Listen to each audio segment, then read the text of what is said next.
에베소서는 5장이 들어오면서 하나님의 사랑을 받는 사람들이 삶으로 어떠한 증거를 보이면서 살아가야 하는지에 대해서 우리에게 권면하고 있죠.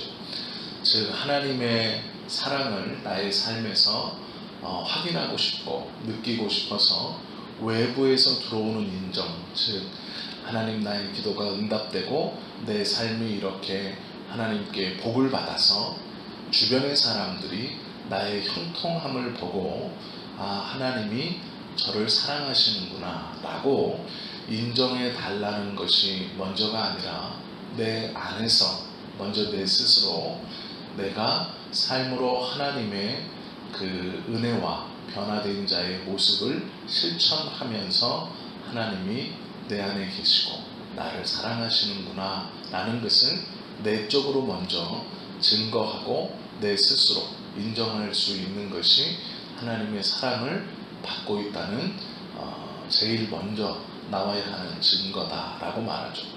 그러면서 오늘 이 에베소서 5장 3절에서 7절까지는 옛사람을 벗어버려야 할 것, 그리고 새사람을 입어야 할 것에 대해서 구별해서 우리에게 몇 가지로 말씀하고 있죠. 특별히 바울은요 먼저 행동으로 나오는 죄를 이야기합니다. 그리고 이 에베소서를 받는 성도들, 즉 이 초기 기독교 공동체에 들어왔던 성도들의 삶에 대해서 우리가 조금 배경을 알 필요가 있습니다.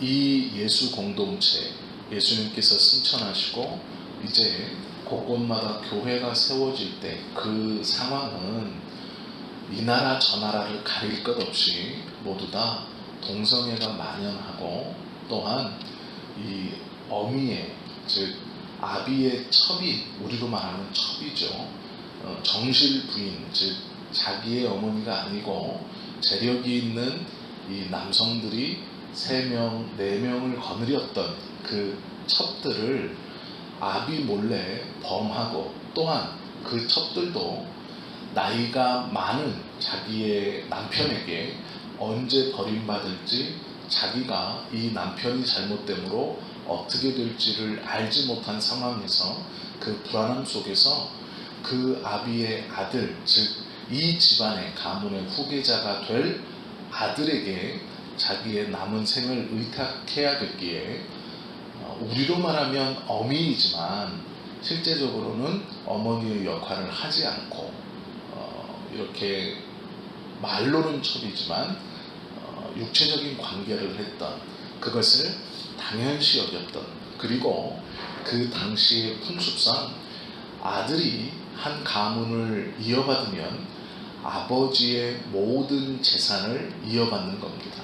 즉 아버지의 권리를 통해서 자신의 친어머니를 제외한 그 나머지 어머니들을 소유했습니다.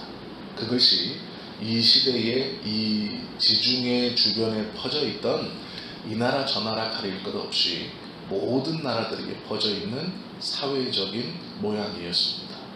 그때 초기 예수 공동체는 이 공동체 안에서 아버지의 권한을 상속받아 아버지의 여성들이라고 불렸던 그들을 재산처럼 취하는 것을 금하기 시작했습니다.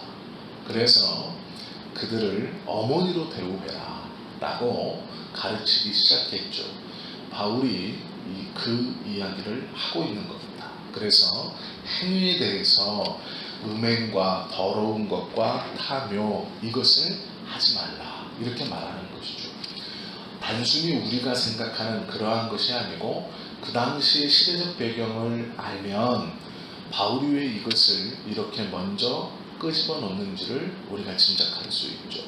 초기 기독교 공동체 안에는 그 생활을 당연스럽게 여기고 어려서부터 봐왔던 그 풍습을 자연스럽게 여기는 교우들이 많이 있었습니다.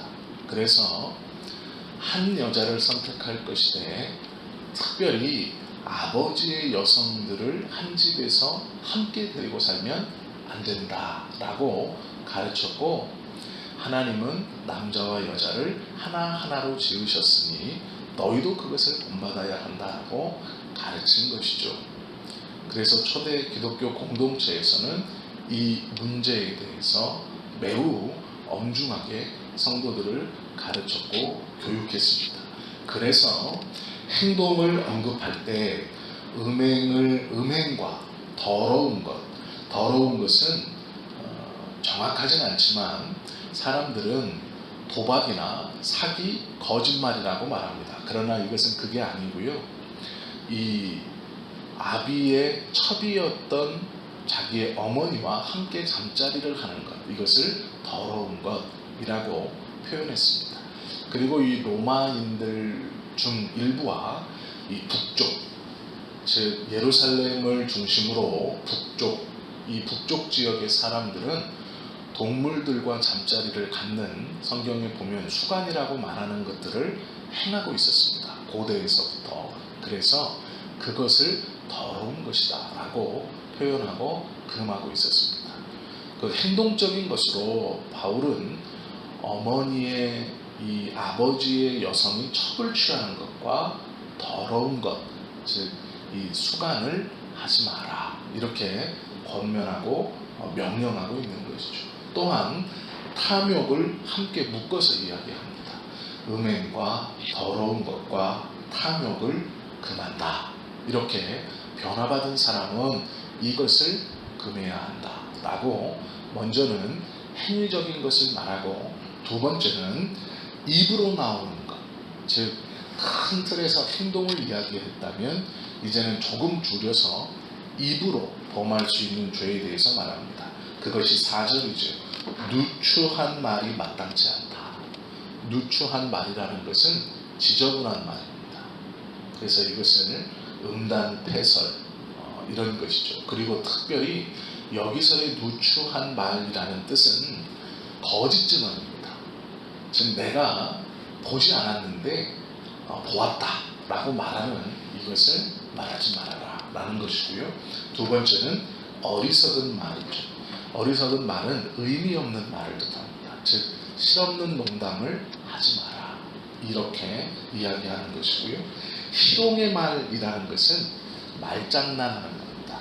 왜 그러냐면 초기 기독교 공동체에서 이 희롱의 말, 즉 말을 가지고 교묘히 오해하는 것을 통해서 큰 곤란들을 겪곤 했습니다.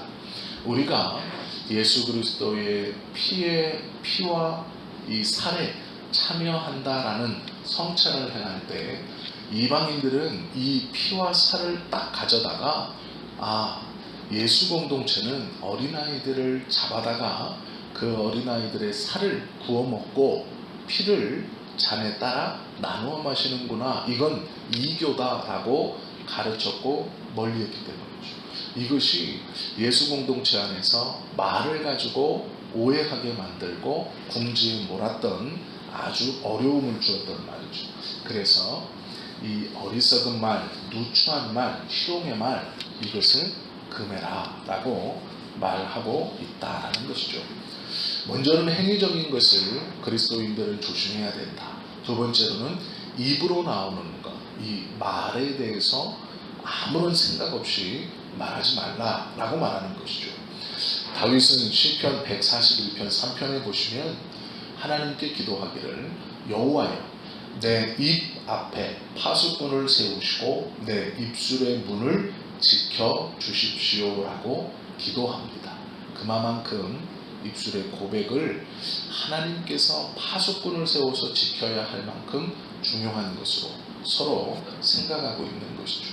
야고보서 3장 10절에서도 비슷한 권면을 합니다. 한 입으로 찬송과 저주가 나는도다. 내 형제들아, 이것이 마땅치 아니하니라.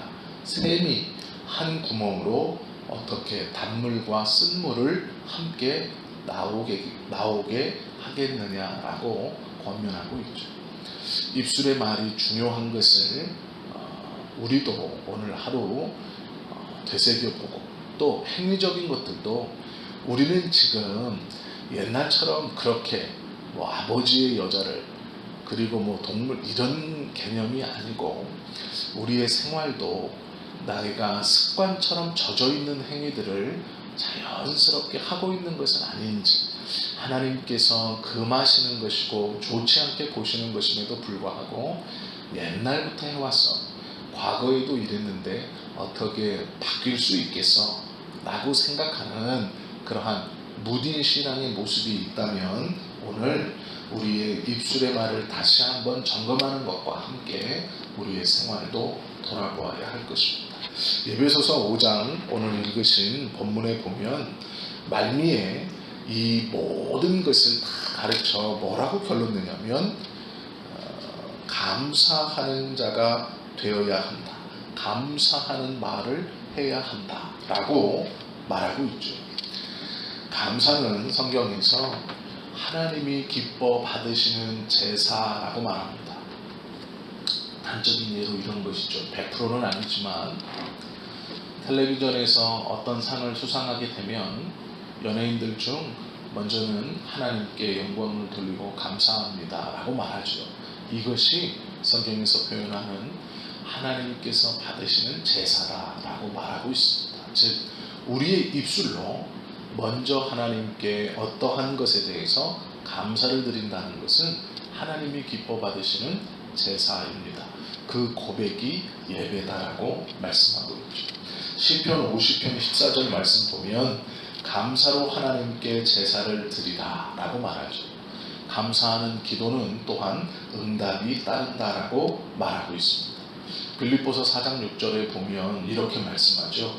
아무것도 염려하지 말고 오직 모든 일에 기도와 간구로 너희 구할 것을 감사함으로 하나님께 아뢰라 라고 말씀하고 있습니다. 즉 어려운 것이나 쉬운 것이나 큰 것이나 작은 그 어떠한 것을 하나님께 구하더라도 우리의 입술에서 먼저 나와야 할 것은 하나님께 대한 감사입니다. 내가 하나님의 이름을 붙들고 기도할 수 있다는 그것이 하나님께 지금 나아가고 내가 내 입술로 제사를 드리고 있다는 것이죠. 바울은 오늘 이 말씀을 통해서 하나님을 믿고 있지만 아직도 과거의 습관과 관습에 매여 있는 옛사람의 모양들이 교회 내에서 나오는 것. 즉 지금 우리로 따지면 내가 예수님을 믿기 전부터 해왔던 이 과거라는 것들에 매여서 자연스럽게 해오는 것. 누구에게는 이것이 제사 문제가 될 수도 있고, 어떤 이에게는 술에 대한 것일 수 있고, 어떤 이에게는 담배에 대한 문제일 수도 있고, 또 어떤 이에게는 다른 어떠한 것일 수 있습니다. 과거에서부터 내가 자연스럽게 해왔던 것, 그것을 아직도 품고 있는 행위, 그것을 벗어라. 그리고 불평과 불만을 갖고 험담과 시기하던 입술을 바꾸어 감사하는 말로 하나님께 선한 제사를 드리는 것이 변화받은 사람이다라는 것입니다. 우리가요 새벽에 나누기는 조금 시간이 없지만 간단하게 말씀드리면 옛사람을 벗어버리라 라는 것 중에 가장 중요한 것이 예수를 믿기 전에 받은 마음의 상처와 응어리들을 끌고 가면 안 된다는 것이 매우 중요한 것입니다. 이 옛사람을 벗어라라는 것 중에 우리 안에 차곡차곡 쌓여있는 상처, 아픔들, 또 나 혼자만 끙끙거리고 앓고 있는 나의 이 약점들을 계속 예수님을 믿은 뒤에도 가지고 간다면 그건 옛사람을 벗은 모습이 아닙니다. 과거에서부터 나를 괴롭히던 내 양심으로 나를 힘들게 하고 아프게 하던 그 허물들, 그것을 벗어버리는 것이 옛사람을 벗어버리는 행위입니다. 꼭 과거의 구습만, 그것만 버리지 못하는 것이 옛사람을 벗지 못한 모습일 뿐 아니라 우리를 괴롭히던 그 아픔과 상처를 온전히 벗어버리지 못하고 계속 그 아픔과 그 상처가 나의 마음속에서 나를 누르고 힘들게 한다면 그것 또한 옛사람을 벗지 못한 모습이죠. 새사람을 입으라는 것은 그 모든 것을 깨끗이 털어버리고 과거의 구습뿐 아니라 나를 괴롭히고 있던 과거의 아픔까지도 다 털어버리고 온전히 새롭게 되는 것이죠. 그렇게 될 때 그의 입술로 악한 것, 쓴 것이 아니라 하나님께 감사드리는 단 것이 나온다라는 것을 우리가 꼭 기억해야 합니다. 하나님의 나라는 감사하는 자들에게, 그리고 하나님의 사랑을 자기의 내적으로 먼저 증거하고 확신하는 자에게 임하는 것이죠. 오늘 에베소서의 말씀을 가만히 보시면 그 변화받은 자가 행동으로, 언어로 어떻게 바뀌어야 하는가 우리에게 분명히 가르쳐주고 있습니다. 이렇게 변화받은 오늘 하루의 삶을 살아가실 수 있는 저와 여러분 되시기를 예수님의 이름으로 축원합니다. 기도하시겠습니다.